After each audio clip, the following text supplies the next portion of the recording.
আসসালামু আলাইকুম। গল্পটি যে বলছি আপনাদের কাছে, গল্পটির নাম হচ্ছে আয়নার পরী। বাসর ঘরে আয়নার দিকে তাকাতেই কাব্য খেয়াল করলো তার বউয়ের কোনো প্রতিবিন্দু নেই।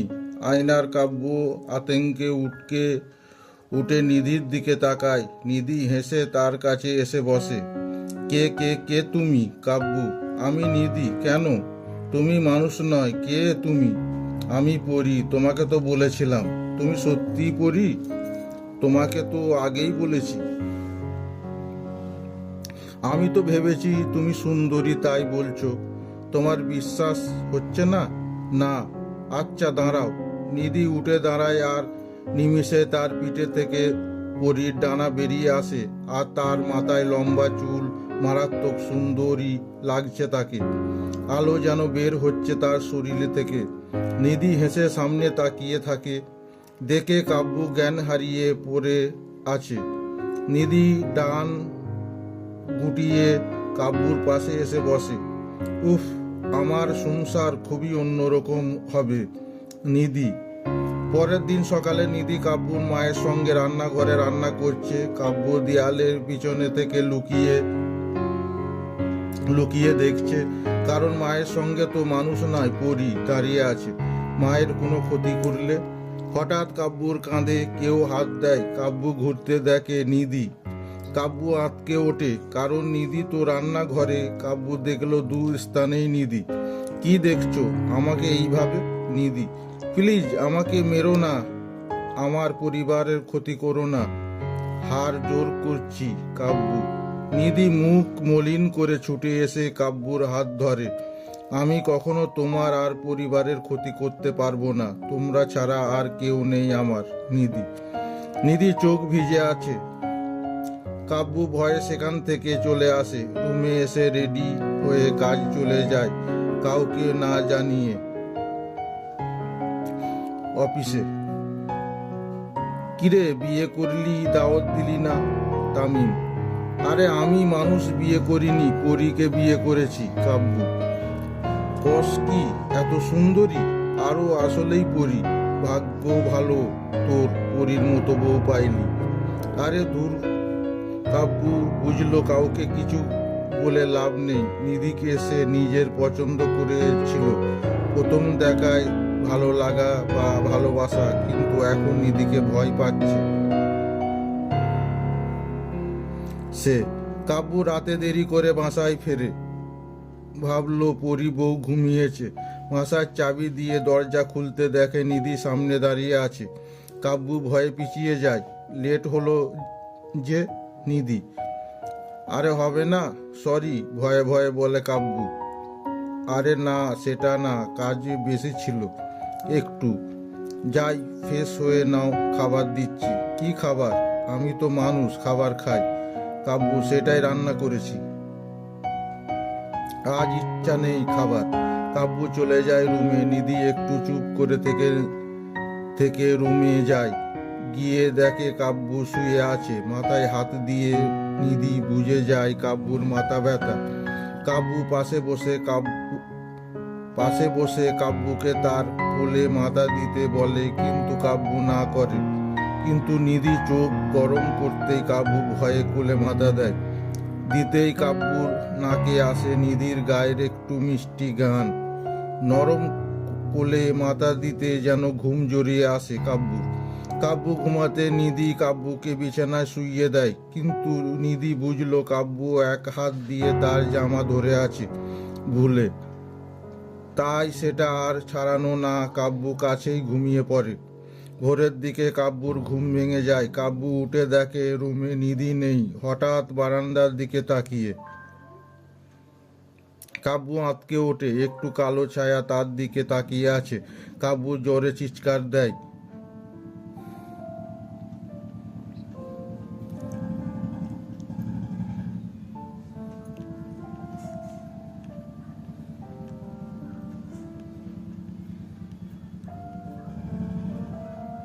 কাব্য চিৎকার শুনে অন্য রুম থেকে ছুটে আসে নিধি। এসে দেখে কাব্য রুমে এক কোণায় ভয়ে কাঁপছে। নিধি তার পাশে গিয়ে বসে। কি হয়েছে তোমার? নিধি: ওখানে একটা কালো ছায়া। কালো ছায়া? হ্যাঁ, খুব ভয়ঙ্কর। কাব্যু, তুমি ভুল দেখেছি। তুমি কই ছিলে? নাকি তুমিই ছিলে সে? আরে না, আমি তো অন্য রুমে গিয়েছিলাম। কেন? তুমি না ভয় পাও তাই। লাগবে না এই রুমে থাকা।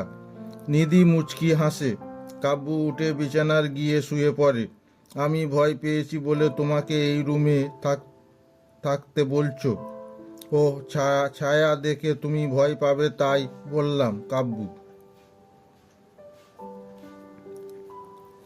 নিধি হেসে মাথা নাড়ে। কাব্যু ঘুমিয়ে পড়লে নিধি বারান্দা দিয়ে বেরিয়ে যায়। রাস্তায় নামতেই পাশে একটা গাছ, একটা কালো ছায়া দেখে নিধি রেগে যায়। তার চোখ জলজল করতে থাকে আর ডানা বেরিয়ে আসে। হাত বাড়িয়ে ছায়াটার গলা চেপে ধরে উপরে তুলে ধরে ছায়াটা ছটফট করতে থাকে। ওর ক্ষতি করার চেষ্টা করলে কাউকে রেহাই দেব না নিধি। নিমিষে ছায়াটা ছাই হয়ে যায় পুড়ে। নিধি এরপর চুপ করে দাঁড়িয়ে থাকে। দুদিন পর সকালে কাব্যুর ঘুম ভেঙে যায়। উঠে দেখে নিধি পায়ের কাছে ঘুমিয়ে আছে। কাব্যু কেমন যেন মায়া হয়। কি করবে বুঝতে পারছে না, কারণ ও তো মানুষ না। কাব্যু উঠে ফ্রেশ হয়ে এসে দেখে নিধি এখন ঘুমিয়ে। কাব্যু একটু অবাক হয়। আজ কিছু আত্মীয় আসবে আর এখনো তো নাস্তা বানানো হয়নি। আম্মুও আজ বাসায় নেই। আত্মীয়রা এসে তো নিধির ব্যাপারে অনেক কিছু বলবে। কেন যেন নিধির জন্য একটা অদ্ভুত মায়া হচ্ছে কাব্যু। কাব্যু এসে নিধির গায়ে একটা হালকা কাঁথা দিয়ে নিজে রান্নাঘরে চলে যায়। নিধির ঘুম ভেঙে গেলে সে উঠে দেখে তার গায়ে কাঁথা। একটু অবাক হয়ে উঠে রুম থেকে বের হয়ে ওতেই দেখে কাব্যু রান্নাঘরে একাই রান্না করছে। নিধি দেয়ালে হেলান দিয়ে হেসে দেয়। কাব্যু যতই ভয়ে থাকুক, তার মনে যে নিধির জন্য ভালোবাসা আছে তা নিধি বেশ বুঝতে পারছে। নিধি চুপচাপ দেখতে থাকে। এরপর ধীরে ধীরে গিয়ে কাব্যুর কাছে দাঁড়ায়। কাব্যু তাকে দেখে ভয়ে পিছিয়ে যায়। বাও, আমার জামাই তো বেশ ভালো রান্না করে। নিধি না মানে কাব্যু পুরস্কার চাই তাই না বলে কাব্যুর গায়ে একটা চুমু দেয় নিধি। কাব্যু লজ্জায় লাল হয়ে সেখান থেকে বের যায়। নিধি হাসতে থাকে। নিধির বাকি রান্না শেষ করে নেয়। তার একটু পরে আত্মীয়রা আসে। কাব্যু আর নিধি সবার সাথে কথা বলতে থাকে। কিছু সময় কথা বলার পর কাব্যু একটু রুমে যায় কিছু কাজে। কাব্যু কাজ শেষ করে আসতে দেখে নিধি রান্নাঘরের কাজ করছে আর আত্মীয়দের একটা ছেলে নিধির কাছে গিয়ে খুব মিশে কথা বলার চেষ্টা করছে। এটা দেখে কাব্যুর গায়ে যেন আগুন জ্বলে ওঠে। কাব্যু সোজা গিয়ে নিধির পাশে দাঁড়ায়। সেই ছেলেটা কাব্যুর মুখ দেখে সরে যায়। এমনিতেই রাগী চেহারা, তার উপরে রেগে আছে সে। নিধি বুঝতে পেরে জুস নিয়ে সেই ছেলেটাকে দিতে চলে যায়। কাব্যুর গায়ে আগুন আরো বেশি লেগে যায়। কাব্যু বারবার নিধির কাছে গিয়ে দাঁড়ায়, কিন্তু নিধি সরে সেই ছেলের সঙ্গে গল্প করে। কাব্যু বেশ রেগে যায়। কাব্যুর রেগে রুমে চলে যায়। নিধিও তো মনে মনে হেসে খুশি। আত্মীয়রা চলে গেলে নিধি রুমে যায়। আয়নার সামনে গিয়ে চুল ঠিক করতে করতে বলে, ছেলেটা বেশ সুইট ভাবে কথা বলে। নিধি হ্যাঁ, খুব অভিমানী স্বরে। নিধি মুচকি হাসে। কাব্যু অন্যদিকে তাকিয়ে আছে। হঠাৎ কাব্যু উঠে বাইরে চলে যাবে, তখনই নিধি তার হাত ধরে। কই যাচ্ছ নিধি? জাহান্নামে। কাব্যু, আমাকেও নিয়ে চলো। আপনি তো পড়ি, যেখানে ইচ্ছা যান বলেই হাত ছাড়িয়ে বেরিয়ে যায় কাব্যু। নিধি খেয়াল করে কাব্যুর মতো সে ভয়টা নেই, অভিমানী কণ্ঠ।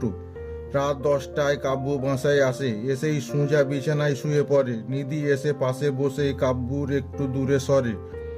একটু শোনা, ওই ছেলেটার নাম কি? কাব্যু এবার উঠে বসে। আপনার এত আগ্রহ কেন? আপনি কি বিবাহিত? তাতে কি? আমার বর তো আমাকে ভালোবাসে না, আমাকে ভয় পায়। হ্যাঁ, সব জানেন আপনি ভালোবাসে।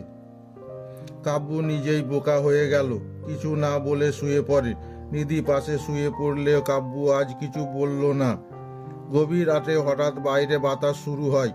কাব্যু একটু কুঁকড়ে যায়। নিধি হেসে তার ডানা বের করে কাব্যুর জড়িয়ে নেয়। কাব্যু ঘুমের নিধির দিকে মুখ করে ঘুমিয়ে পড়ে। নিধি কাব্যুর দিকে তাকিয়ে থাকে। সকালে নিধি উঠে দেখে কাব্যু নেই বিছানায়। অবাক হয়ে বারান্দায় তাকিয়ে থাকে। কাব্যু খোলা বারান্দায় একদম কোনায় দাঁড়িয়ে আছে। নিধি দ্রুত উঠে কাব্যুকে ধরে টান দেয়। কাব্যু হুঁশ ফিরে আসে।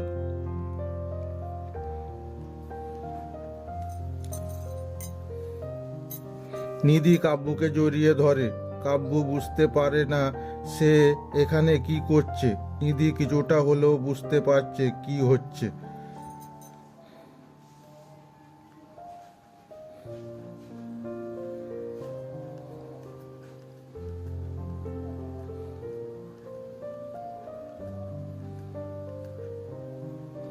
সেদিন কাব্যু অফিসে যাবার পর নিধি বারান্দায় দাঁড়িয়ে থাকে। হঠাৎ একটা আলো রুমে প্রবেশ করে নিধিকে ঘুরে তাকায়। বাবা। নিধি। সামনে নিধির বাবা। কি হয়েছে, মন খারাপ কেন? নিধির বাবা। কাব্যুর সাথে এটা কেন হচ্ছে? আমি যা ভাবছি তো তা।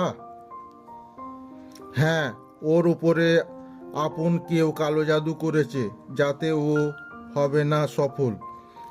তোমার কিছু করতে হবে না, আমি কাটিয়ে দেব, তুমি সংসারে মন দাও মা।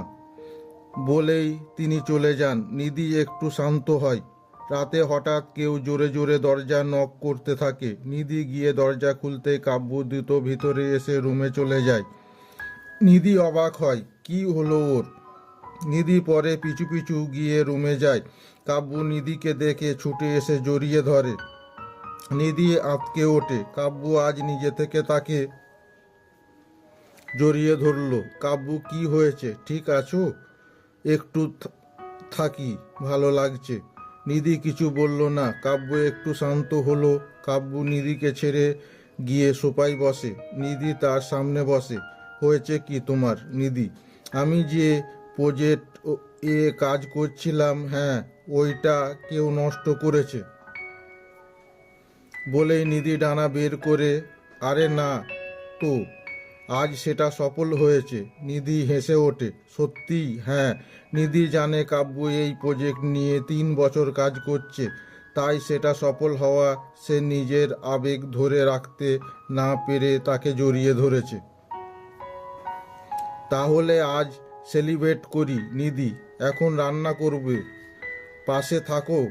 কাব্য তাকিয়ে দেখে পুরো রুম সাজানো, সামনে টেবিলে সব ধরনের খাবার। কাব্য অবাক হয়ে যায়। এত কিছু? কাব্য, পড়ি তো তাই। এই চলো গান শুনি। হ্যাঁ। নিধি টিভি চালু করতেই কারেন্ট চলে যায়। কাব্য মুখ বাঁকিয়ে নিধির দিকে তাকায়। এই অন্ধকারে তাকে খুব ভালোভাবে দেখা যাচ্ছে। আমিও নাচতে পারি, দেখবে নিধি? নিধি হেসে উপরে তাকায়। রুমের কোনো এক কোণ থেকে গান বাজতে শুরু করে। নিধি সেই তালে নাচতে থাকে। কাব্য প্রথমে একটু কেমন কেমন অনুভব করলেও একটু পর নিধির উপর থেকে নজর সরাতে পারছে না। একটা মায়া আছে সে। একটু পরেই কারেন্ট চলে আসে। কাব্য আর নিধি খাবার খেয়ে ছাদে গিয়ে দাঁড়ায়। কাব্য আকাশের দিকে তাকিয়ে আছে। কাব্য, তুমি আমাকে ভালোবাসো? নিধি। কাব্য একটু হতবাক হয়েও উত্তর দেয়, না, এটা সম্ভব না। তুমি মানুষ আর আমি মানুষ। কাব্যুর কথা শুনে একটু চুপসে যায় নিধি। পাখিরা কত লাকি, তাই না কাব্য? কেন নিধি? তারা উঠতে পারে, উড়ে আকাশ থেকে দুনিয়াটা দেখতে পারে। তুমিও দেখতে চাও? কিভাবে? নিধি তার ডানা বের করে আমাকে জড়িয়ে ধরে, না না না, থাক। আরে ভালোবাসতে হবে, জড়িয়ে ধরো। না না। ধুর। নিধি ডানা গুটিয়ে নেয়। চলো ঘুমাবো। কাব্য। কাব্য আর নিধি চলে যায় রুমে। কাব্য বাগানে দাঁড়িয়ে আছে আর নিধি গাছের নিচে কিছু কাজ করছিল। হঠাৎ কাব্য দেখতে পায় একটা লোক এসে ছুরি দিয়ে নিধিকে আঘাত করে আর নিধি মাটিতে পড়ে যায়। কাব্যু ছুটে গিয়ে দেখে নিধি আর নেই। কাব্যু চিৎকার দিয়ে ঘুম থেকে উঠে বসে। সে অনেক ঘেমে গেছে। দেখলো নিধি পাশে ঘুমাচ্ছে। কাব্যু আবার শুয়ে পড়ে। পরের দিন সকালে কাব্যু শান্তভাবে ফ্রেশ হয়ে আসে আর অন্য দিনের মতো বেরিয়ে যায় গিয়ে নাস্তার টেবিলে বসে। নিধির অবাক, কারণ কাব্যু নাস্তা খায়নি তার হাতে। এখন নিধি খুশি হয়ে নাস্তা এনে কাব্যুকে দেয়। কাব্যু শান্তভাবে নাস্তা করে নেয়।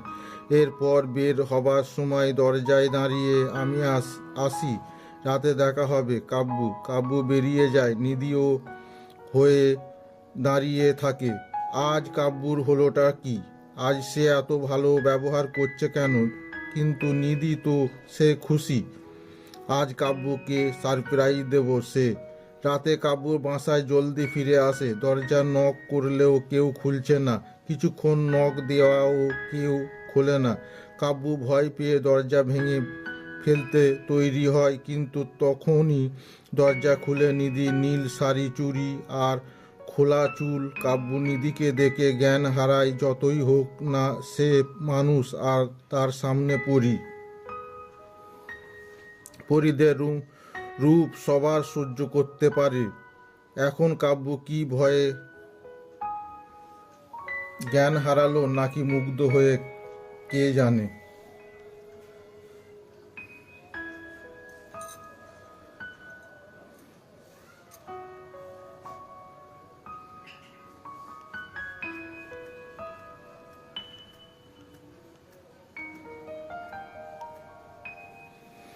নিধি কাব্যুর বিছানায় শুইয়ে দেয়। রান্নাঘরে গিয়ে দাঁড়িয়ে, কিন্তু কিছুতেই মন শান্ত হচ্ছে না। নিধি আবার গিয়ে কাব্যুর পাশে শুয়ে পড়ে। অনেকটা সময় পেরিয়ে যায়। হঠাৎ কাব্যু তুষার বলে চিৎকার দিয়ে ওঠে, আর এরপর কাব্যু কাঁদতে শুরু করে। নিধি উঠে কাব্যুর দিকে তাকায়। কাব্যু, কি হয়েছে? কাব্যু, কাঁদছো কেন? নিধি, তুহার। তুহার কে? আমার ভাই। কি হয়েছে তার? কাব্যু কিছু না বলে টুকরে কেঁদে ওঠে। নিধি তাকে চেপে শান্ত করতে চেষ্টা করে। কাব্যু, বলো না কি হয়েছে? তোহার আমার ভাই ছিল। আমরা সব সময় হাসি মজায় থাকতাম। আমি কখনো ভালোবাসা আর বিশ্বাস করতাম না, কারণ আমার এমন কেউ ছিল না। কিন্তু তোহারের ছিল। কিন্তু একদিন সে কোনো কারণ ছাড়াই চলে যায়। তুষার তখন কিছু না বলে তাকে। এরপর তুষার রাতে আমাকে অনেক কিছু বলে জীবনের ব্যাপারে। এর পরের দিন সেই কাজের কথা বলে বের হয়, কিন্তু তার আর ফেরা হয়নি। রাস্তায় একটা অ্যাক্সিডেন্ট এসে চলে যায় আমাকে ছেড়ে। আজ আমি তাকে দেখেছি বলে কাব্যু উঠে দ্রুত বাইরে হাঁটা শুরু করে। নিধি তার পিছনে নেয়। কাব্যু সোজা কবরের সামনে গিয়ে দাঁড়ায়। তুষারের কবর। কাব্যু টুকরে কেঁদে ওঠে, ঠিক বাচ্চাদের মতো কাঁদতে থাকে। নিধি দূরে দাঁড়িয়ে তাকিয়ে আছে। তার কিছু করার নেই। কাব্যু কান্না দেখে তারও কান্না পাচ্ছে। চোখ মুছে কাব্যুর পাশে বসে কাব্যু তাকে দেখে তাকে জড়িয়ে কাঁদতে থাকে। একটা মারাত্মক চাপা কান্না। কাব্যু কাঁদতে থাকে, যেন কান্না থামছে না। কাব্যু এত দুর্বল কখনো দেখেনি নিধি। রাতে ঘুমবার সময় কাব্যু চুপ করে আছে। নিধি এসে পাশে বসতেই কাব্যু তাকায়। আমার জীবনে তুষার ছিল, যাকে আমি ভালোবাসি, আমার ভাই। কিন্তু ও যাবার পর তুমি আমার জীবন সঙ্গী হিসাবে এলে। কিন্তু যখন জানলাম তুমি মানুষ নও, ভেঙে পড়েছিলাম। কিন্তু এখন আমি তোমাকে হারাতে পারবো না। তুষার যে কষ্ট পেয়েছে সেটা আমি পেতে চাই না। নিধি আলতো করে কাব্যুর বুকে মাথা দেয়। আমার শেষ নিঃশ্বাস অবধি আমি আছি তোমার সাথে। কাব্যু নিধিকে শক্ত করে জড়িয়ে ধরে। কাব্যু আকাশের দিকে তাকায়, হয়তো তুষার দেখছে। পরের দিন সকালে নিধি ঘুম ভেঙে যেতেই সে দেখলো কাব্যু সামনে কি যেন খুঁজছে। নিধি উঠে দাঁড়ায় তার কাছে। কি খুঁজছো? আমাকে বলো নিধি। তোমার পা দেখি উল্টো না তো? কাব্যু, আমি পড়ি পেতনি না, পা দাও। নিধি পা দেখতে কাব্যু একটা পায়েল নিধির পায়ে পরিয়ে দেয়। এটা আমি আর ভাই মিলে দুটো কিনেছিলাম, একটা তো যাই হোক, আর একটা আমি রেখে দিয়েছিলাম। নিধি হেসে সেটাই দিকে তাকায়, বেশ মিষ্টি দেখতে। নিধি হেসে কাব্যুর গালে একটু চুমু দেয়। আজ আমার নাস্তা বানাবো কাব্যু, আমরা। কাব্যু হেসে নিধির হাত ধরে টেনে রান্নাঘরে নিয়ে যায়। কাব্যু এর পরিবর্তন দেখে নিধি অবাক, কিন্তু নিধি বুঝতে পারছে সে হারানোর ভয়ে কাব্যু হয়ে আছে। তুষার যেখানেই সবাইকে ফেলে চলে গেছে, এটা দেখে কাব্যু এখনো সেই শোকে আছে। নিধির রুটি বানানো শুরু করে, কিন্তু কাব্যুকে বিরক্ত করতে ইচ্ছা করছে করে রুটি বাঁকা করে বানায়। কাব্যু দেখে দিত কুচকে বলে, এইভাবে না, তুমি দেখিয়ে দাও। আচ্ছা। কাব্যু এসে নিধির পাশে দাঁড়ায়। সরো না, এইভাবে বানানো শেখাও। কাব্যু নিধিকে পেছনে থেকে আলতোভাবে জড়িয়ে রুটি বানাতে থাকে। নিধি যেন কাব্যুর বুকের সাথে মিশে যায়। কাব্যু হঠাৎ আলতোভাবে পেটে হাত বুলিয়ে দেয়, জড়িয়ে ধরে। নিধি চোখ বন্ধ করে ফেলে, হাত শক্ত করে রাখে। কাব্যু আলতো করে ঠোঁটে ঠোঁট ছোঁয়াতে কেঁপে ওঠে নিধি, শিউরিত হয়ে পুরো শরীর। কাব্যুর কোমর চেপে ধরে আরো কাছে নিয়ে আসে, কিন্তু হঠাৎ নিধি দূরে সরে যায়। কাব্যুর রুটি পুড়ে যাবে। ফাজিল হেসে বলে নিধি। কাব্যুও দুটো রুটি বানাতে থাকে। এদিকে কাব্যুর এক আত্মীয় জামিলা আর তার মেয়ে ঘরে কোনো কিছু নিয়ে কথা বলছে। মা, তুমি আর কত সময় নেবে? এদিকে ও মেয়ে কাব্যুকে নিয়ে সংসার করছে। তুমি বলেছিলে ওই মেয়ের সাথে কাব্যুর ডিভোর্স হয়ে যাবে, কিন্তু হয়নি। আনিকা, হবে। কাল তুই ওদের বাসায় যাবি, আমি তোকে দিয়ে আসবো।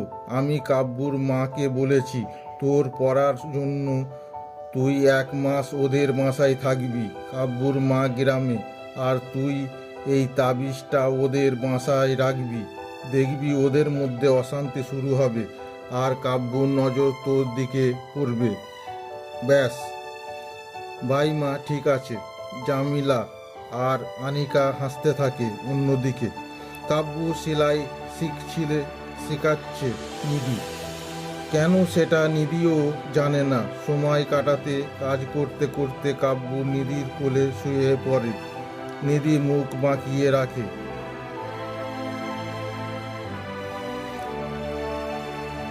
কি সব সময় রোমান্টিক মুডে থাকেন না তো? ওঠো। জি ম্যাম। কাব্যু হেসে উঠে বসে, কিন্তু তারা জানতো না তাদের সুখে কোনো অশুভ ছায়া এসে যাবে। পরের দিন সকালে কাব্যু আর নিধি নাস্তা করছিল, আর তখনই দরজা টোকা পড়ে। নিধি দরজা খুলতেই দেখলো বাইরে দাঁড়িয়ে আছে আনিকা আর জামিলা।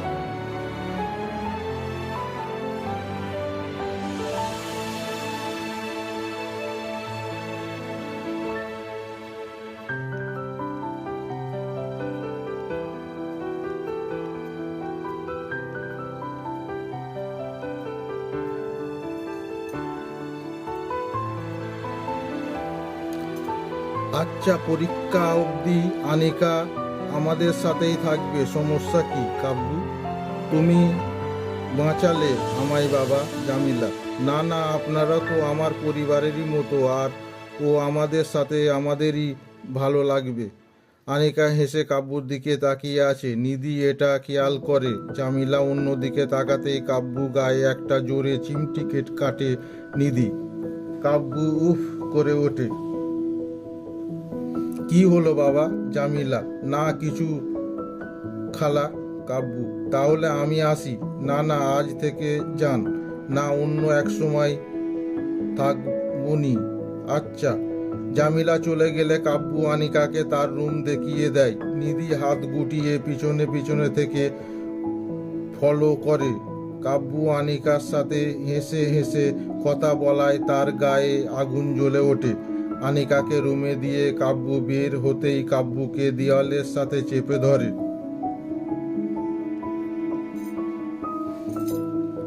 আমরা খুব খুশি হব, তাই না? আমরা নাকি তুমি নিধি? আরে ও তো আমার ছোট, তাহলে কি তোমার সিনিয়র পছন্দ? আরে ধুর, আর ওর সাথে এত হাসি কি? আমার সাথে তো এত হাসি না, হাসো না। জ্বলে, আমার জ্বলবে না তো কার জ্বলবে? নিধির মুখ বাঁকিয়ে চলে যায়। কাব্যু বুঝলো না কি হচ্ছে। একটু পর নিধিকে না পেয়ে নিজে আনিকার জন্য কফি বানিয়ে নেয়। আনিকার রুমের দিকে যাবে তখনই সামনে নিধি। কি নিয়ে যাচ্ছ? আমার আনিকার জন্য। নিধি, কফি। কাব্যু, বা আমার শরীর খারাপ হলেও তো একটু পানীয় গরম করে দাও না। তোমার শরীর কবে খারাপ হলো? ও মানে তুমি চাও আমার শরীর খারাপ হোক তারপর দেব? বাহ, আরে এ কফি দাও।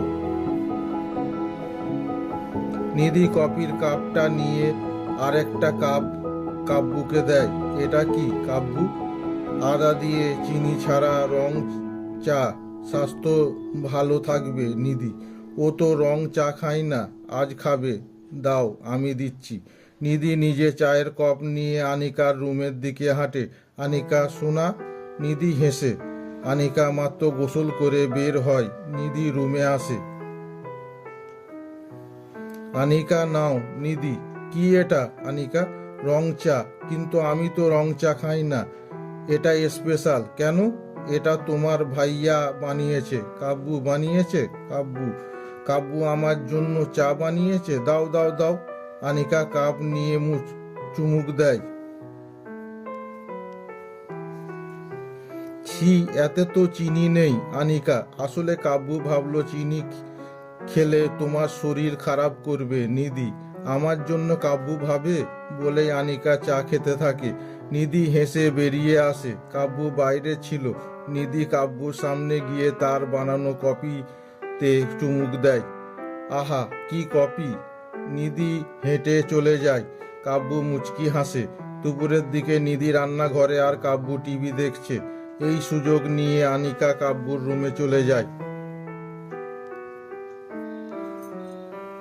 মায়ের কথা মতো রুমের চারদিকে কয়েকটা কাগজের টুকরো লুকিয়ে রাখে। এরপর বের হতে যাবে আর তখনই সামনে নিধি। তুমি এখানে কি করছো নিধি? না, মানে রুম দেখছিলাম। সুন্দরভাবে সাজিয়ে রেখেছো আনিকা। আচ্ছা, এসো। নিধি আবার রান্নাঘরে চলে যায়। আনিকা গিয়ে দেখে কাব্যও সেখানে। আনিকার রাগ হয়। সে তার ব্যাগ থেকে তেল নিয়ে রান্নাঘরে রাস্তায় ঢেলে রাখে। তারপর টিফিনের সামনে এসে বসে সেদিকে তাকিয়ে থাকে। একটু পরে নিধি খাবার নিয়ে টেবিলের দিকে আসে। আনিকা তৈরি হয়ে যায় নিধির পড়ে যাওয়া দেখার জন্য, কিন্তু নিধি তেলের উপরে দিয়ে সহজে পার হয়ে চলে আসে। আনিকা পুরো অবাক, কি হলো ব্যাপারটা? নিধি তাকিয়ে দেখে আনিকা তার দিকে তাকিয়ে আছে। কি হলো, তাকিয়ে আছে কেন? নিধি, না এমনি। আনিকা, ওরে মা রে। আনিকা আর নিধি তাকিয়ে দেখে কাব্যু ফ্লোরে পড়ে আছে। এই রে, নিধির জন্য পেতে রাখা ফাঁদে কাব্যু পড়ে গেল। নিধি কাব্যুকে তুলে ধরে দাঁড় করায়। ইস ভাবি, তুমি এখানে তেল ফেলে রেখেছো, একটু দেখে কাজ করবে তো নাকি? আনিকা, আমি তো তেল ফেলে রাখিনি। নিধি, তাহলে তেল কিভাবে এলো? আমি ফেলেছি নাকি জেন ফেলেছে? আমি সেটা বলিনি। আচ্ছা বাদ দাও কাব্যু। কাব্যু কষ্ট করে রুমে চলে যায়।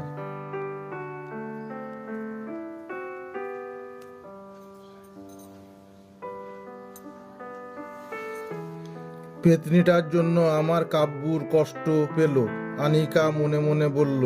নিধি রুমে দিকে যেতেই হঠাৎ তার মাথায় কেমন যেন একটা ঝাঁকি দেয়।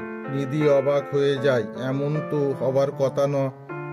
এদিকে আনিকা ফোনে কাব্যুর ছবির দিকে তাকিয়ে কি বলছে। কাব্যু বেচারা কোমরের ব্যথায় শুয়ে আছে। হঠাৎ আনিকা উঠে বসে। আইডিয়া, এবার কাব্যু আমার কাছে আসবে।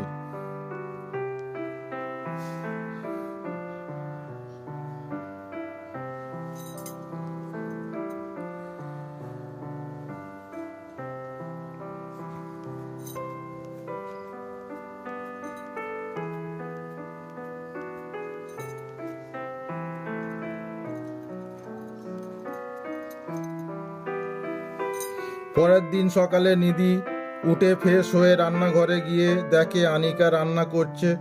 আরে তুমি এত সকালে রান্নাঘরে? নিধি: আজ আমি রান্না করব। আনিকা: তাহলে আমি গিয়ে আরেকটু ঘুমাই। এই না না, তুমিও রান্না করো। কেন? দেখবো কাব্যুর কার হাতের রান্না পছন্দ করে। অবশ্যই আমার হাতেই, দেখা যাবে। আচ্ছা। নিধি কিছু না বলে রান্নাঘরে গিয়ে কাজ শুরু করে। আনিকা রান্না শেষ করে রুমে চলে যায়। নিধি রান্না শুরু করে। একটু পর হঠাৎ রুম থেকে কাব্যু নিধিকে ডাক দেয়। নিধি রান্না ফেলে রুমে চলে যায়। নিধি: কাব্যু: বাই মি, আজ আমাকে নামে ধরে ডাকলেন? নিধি: আমার কালো শার্টটা পাচ্ছি না। কাব্যু: তোমার পাশেই পড়ে আছে। কাব্যু তাকিয়ে দেখে তার পাশে রাখা, কিন্তু এটা তো এখানে ছিল না। এখন আছে তো, পরে নাও। নিধি ঘুরে হাঁটা শুরু করে। আরে আমার জিন্স তোমার পিছনে রাখা। আরে শোনো না, আমার টাই। নিধি এবার ঘুরে কাব্যুর কাছে দাঁড়ায়। কি চাইছো বলবে? নিধি: কাব্যু নিধির হাত ধরে: আজ আমরা বাইরে কোথায় যাই? না। আনিকা বাসায়। ও তো বাসায় পড়বে, আর গেট লক থাকবে। না, তাও বাদ দাও। কাব্য একটু চুপ হয়ে থাকে। নিধি চলে যায়। কাব্যুর একটু খারাপ লাগে। এদিকে নিধির যখন রুমে ছিল, আনিকা নিধির রান্নার মধ্যে অনেক লবণ ফেলে দেয়। নিধি এসে আবার রান্না করে। রান্না শেষ করে সবাই খেতে বসে। কাব্যু: আজ আমি রান্না করেছি তোমার জন্য আনিকা। বাই, দোয়া করি পরীক্ষায় পাস করো। কাব্যু আনিকার বানানো খাবার মুখে দেয়। না, ওর ভালো খেতে, বেশ ভালো। কাব্যু দেখলো নিধিকে, ইশারা করে বলে আনিকা: কাব্যু নাও। নিধি: কাব্যু নিধির দিকে পুরো না তাকিয়ে রান্না করা খাবার মুখে নেয়। খাবার খেয়ে কাব্যু: হুম, এটা বেশ ভালো হয়েছে। কাব্যু: আনিকা পুরো অবাক। কাব্যু: সত্যি ভালো হয়েছে নাকি মিথ্যা বলছো? আনিকা: না, ভালোই হয়েছে। আনিকা তেলে বেগুনে জ্বলে ওঠে। আচ্ছা, তোমরা খেয়ে নাও, আমি অফিসে কিছু ফাইল ঠিক করে নেই। কাব্যু উচিত রুমে যায়। রুমে গিয়ে জিভ বের করে অদ্ভুত মুখ বানায়। ইস, এত লবণ কেন? কাব্যু। এদিকে নিধি নিজের বানানো খাবার মুখে দিয়ে থমকে যায়। কিছু না বলে উঠে রুমে চলে যায়। গিয়ে দেখে কাব্যু ফাইল হাতে নিয়ে দাঁড়িয়ে আছে। নিধি ছুটে গিয়ে কাব্যুকে জড়িয়ে ধরে। কাব্যু আঁতকে ওঠে, বিছানায় পড়ে যায়, আর নিধি তার উপর। কি হলো কাব্যু? কিছু বলো না। চুপ, শান্তি পাচ্ছি। নিধি কাব্যুর বুকে মাথা গুঁজে শুয়ে থাকে। এদিকে দরজার বাইরে থেকে এটা দেখে ফেলে আনিকা রাগে ফুঁসতে থাকে। আনিকা খাবার টেবিলে এসে একটা প্লেট নিচে ভেঙে ফেলে, আর দ্বিতীয় একটা টুকরো দিয়ে নিজের হাত কেটে ফেলে। তারপর চিৎকার দেয়। কাব্যু আর নিধি ছুটে আসে। কাব্যু আনিকার কাছে ছুটে আসে, দেখলো প্লেটের টুকরো হাত কাঁদতে থাকে আনিকা। ইস, নিধি, যাও ব্যান্ডেজ নিয়ে এসো। কাব্যু: আমি? নিধি: হ্যাঁ, যাও। নিধি হাত বাড়িয়ে ব্যান্ডেজটা কাব্যুকে দেয়, কারণ তার তো কোথাও যেতে হয়নি। আনিকা বসিয়ে তার হাত ব্যান্ডেজ করতে থাকে। আনিকা নিধির দিকে তাকিয়ে একটু অদ্ভুত হাসি দেয়। নিধি বুঝতে পারল না আনিকা কেন করলো এটা। দুপুরের দিকে কাব্যু রুমে এসে দেখে নিধি জানলার পাশে চুপচাপ বসে আছে। কাব্যু গিয়ে পাশে বসে। কি হয়েছে কাব্যু? আমি তোমার জীবনে আসা তোমার অনেক ক্ষতি হলো, তাই না? কেন? আমাকে বিয়ে করে সুখী না তুমি? আচ্ছা নিধি, এইগুলো কি বলতে পারো? কাব্যু পাওয়া সব পুরস্কার রাখার একটা বিশেষ জায়গার দিকে তাকিয়ে। হ্যাঁ, তুমি যত পুরস্কার পেয়েছো সব। ভাবছি এগুলো এখন ফেলে দেব। কেন? কাব্যু উঠে পুরস্কারগুলো একটা ব্যাগে ফেলতে থাকে। নিধি অবাক হয়ে যায়। এগুলো কাব্যুর বেশ প্রিয়, তাহলে ফেলছে কেন? সব পুরস্কার ফেলার পর কাব্যু জায়গাটাতে মুছে নিধির কাছে আসে, নিধিকে কোলে তুলে নেয়।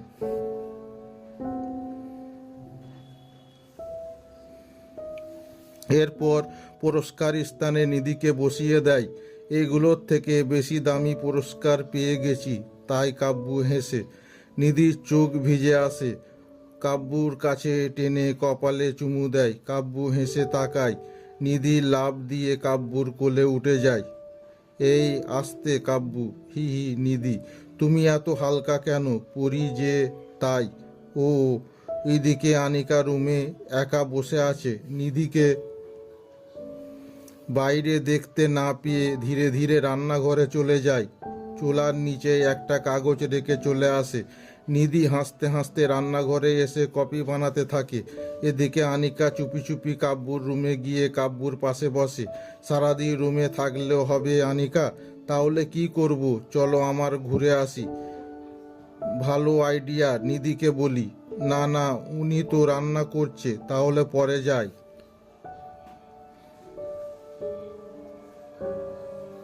না, এখনই যাব। আমি এখন বাইরে কিছু দেখেনি। আচ্ছা চলো। কাব্যু আর আনিকা বেরিয়ে আসে। যাবার সময় নিধিকে বলে আসে তারা একটু হেঁটে আসছে। নিধি কিছু বুঝতে গিয়েও পারল না। নিধি সকালে আনিকার জন্য কাব্যুকে না করলো, আর আনিকা এখন তাকে ফেলে কাব্যুকে নিয়ে চলে গেল। আনিকা রাস্তা দিয়ে হাঁটার সময় নানা রকম বাহানা কাব্যুর হাত ধরার চেষ্টা করে। সন্ধ্যা হয়ে গেলে দুজনে ফিরে আসে। নিধি দরজায় দাঁড়িয়ে ছিল। আনিকা আবার একটা অদ্ভুত হাসি দিয়ে রুমে চলে যায়। নিধি রাগে ফুঁসতে থাকে। কাব্যু একটা আইসক্রিম নিধির দিকে দেয়। নিধি রেগে তাকায়। কাব্যু একটা ভয়ে মাথা হাসি দেয়, মাকা হাসি দেয়। নিধির কাব্যুর কলার ধরে ঘাড়ে একটা গভীর চুমু দিয়ে ঠোঁটে দাগ বসিয়ে দেয়। এটা যেন কাল অবধি না মোছে, না হলে খবর আছে। নিধি। কাব্যু হতবাক মার্কা হাসি দিয়ে দাঁড়িয়ে থাকে।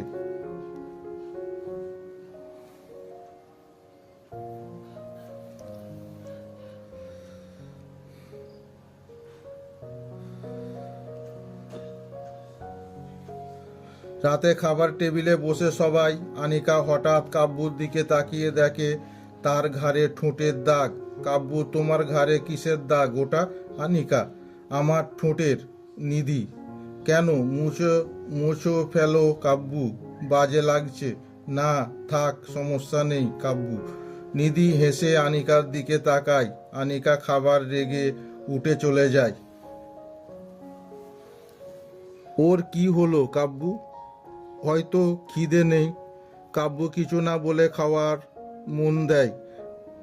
কাব্যু খাবার শেষ করে রুমে গিয়ে বারান্দার গিয়ে দাঁড়ায়। কিছুক্ষণ পর নিধি আসে। নিধি এসেই কাব্যুকে জড়িয়ে ধরে। কি হলো কাব্যু? কি জানি, কিছু একটা ঠিক নেই। কেন? জানি না, একটু চুপ চুপ থাকো। নিধি কাব্যুকে শক্ত করে জড়িয়ে ধরে। এদিকে আনিকা তার মাকে কল দেয়। মা, তুমি বললে এসব কাগজে কাজ হবে, কিন্তু কিছুই হচ্ছে না। আনিকা, কি বলিস? ওদের ঝগড়াও হয়নি? জামিলা, না, ওরা আরও কাছে চলে গেছে। আচ্ছা রাখ, আমি দেখছি। জামিলা কল রেখে বাড়ি থেকে বের হয়ে একটা বিরান ভূমিতে চলে যায়। সেখানে একটা তান্ত্রিকের বাসায় গিয়ে সামনে বসে। আপনি বললেন দুদিনে কাজ হবে, কিন্তু ওদের মধ্যে কিছুই হচ্ছে না জামিলা। ওরা ওই বাসায় কোনো শক্তিশালী শক্তি আমার পিচাসদের বাইরে ঢুকতে দিচ্ছে না। তান্ত্রিক মানে? তুই বিশ্বাস করবি না, কিন্তু ওই বাড়ির বউ কোনো মানুষ না, একটা পরী।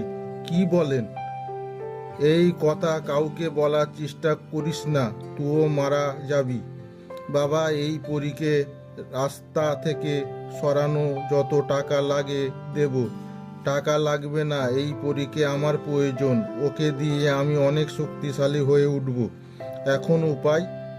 আমি যা যা বলছি ঠিক তাই তাই কর। এদিকে রাত 12টায় নিধির ঘুম ভেঙে যায়। উঠে দেখে কাব্যু নেই বিছানায়। অবাক হয়ে যায়, কারণ কাব্যুর ঘুম সহজে ভেঙে যায় না।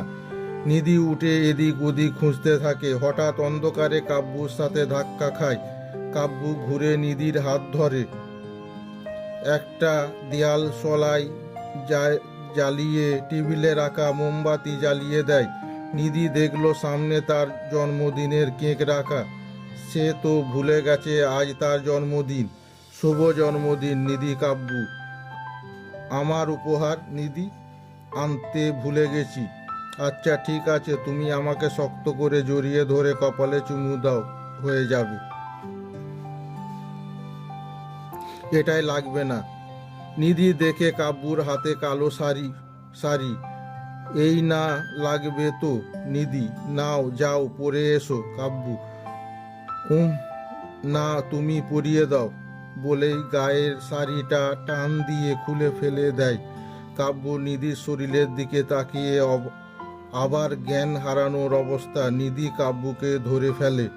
এইভাবে জ্ঞান হারাও না কেন নিধি? তুমি পরি, তোমার শরীর দেখে আমি জ্ঞান কিভাবে রাখবো? কাব্যু, হয়েছে, রাখো, শাড়ি পরাও। কাব্যুর হাত কাঁপছে। নিধি কাব্যুর হাত টান দিয়ে নাভির উপরে রাখতেই কাব্যু আঁতকে ওঠে। নিধি হাসতে থাকে। কাব্যু একটু শান্ত হয়ে শাড়ি পরাতে শুরু করে। নিধি কাব্যুর প্রতিটা ছোঁয়া উপভোগ করতে থাকে। কাব্যু শাড়ি পরানোর সময় আলতো করে পেটে হাত বুলিয়ে দেয়। নিধির হাত শক্ত করে ফেলে, চোখ বন্ধ করে। শাড়ি পরানো শেষে কুঁচি গুঁজে দেওয়ার পর নাভিতে আলতো একটু চুমু দিতে কেঁপে ওঠে নিধি। কাব্যু উঠে দাঁড়ায়, কাব্যুকে জড়িয়ে ধরে। তারপর কাব্যুর দিকে তাকিয়ে হেসে ঠোঁটে ঠোঁট এক করে নেয়, শক্ত করো। পরের দিন সকালে নিধি উঠে হাসি মুখে রান্না করতে থাকে, কালো শাড়িটা পরে। একটু পর আনিকা কোথা থেকে যেন এসে রান্নাঘরে আসে। এত খুশি কেন আনিকা? শাড়িটা কেমন নিধি? বেশ ভালো, কাব্যু দিয়েছে, আজ নিজে হাতে পরিয়ে দিয়েছে। কি, আজ আমার জন্মদিন তাই? ও। আনিকা রেগে রুমে চলে যায়। আনিকা যাবার পর কাব্যু এসে নিধিকে পেছন থেকে জড়িয়ে ধরে গালে একটু চুমু দেয়। স্যার, কি হচ্ছে এটা? নিধি, বউকে আদর করছি বলেই আরেকটু চুমু দেয়। হি কাব্যু, যাও তো, নাও। কাব্যু জড়িয়ে ধরে রাখে। এদিকে আনিকা রুমে গিয়ে সকালে তার মায়ের দিয়া যাওয়া ছোট মাটির পাত্রের মুখটা খুলে দেয়। দিতেই একটা ধোঁয়া বেরিয়ে যায়। তারপর আনিকা বাসা থেকে বের হয়ে যায়। এদিকে নিধি হঠাৎ মাথা ধরে বসে পড়ে। কাব্যু ছুটে এসে তাকে ধরে। কি হলো কাব্যু? না, কিছু না। নিধি, সাবধান। জি স্যার। যাও, নাস্তা দিচ্ছি, খেয়ে কাজে যাও। কাব্যু গিয়ে বসে। নাস্তা খেয়ে কাব্যু বেরিয়ে যায়। কাব্যু যাবার পর নিধির শরীর খারাপ হতে থাকে। মনে হচ্ছে তার শক্তি কমে যাচ্ছে। নিধি গিয়ে শুয়ে পড়ে। রাতে কাব্যু বাসায় এসে দরজা খুলতে দেখে নিধি সোফায় বসে কাঁদছে। কাব্যু ছুটে এসে নিধির কাছে হাঁটু গেড়ে বসে। কি হয়েছে কাব্যু? নিধি কান্না থামাতে পারছে না। কাব্যু আবার জিজ্ঞাসা করলো। নিধি একটা কাগজ তার হাতে দেয়। কাব্যু কাগজটা হাতে নিয়ে আঁতকে ওঠে, যেন পুরো শরীর অবশ হয়ে গেছে।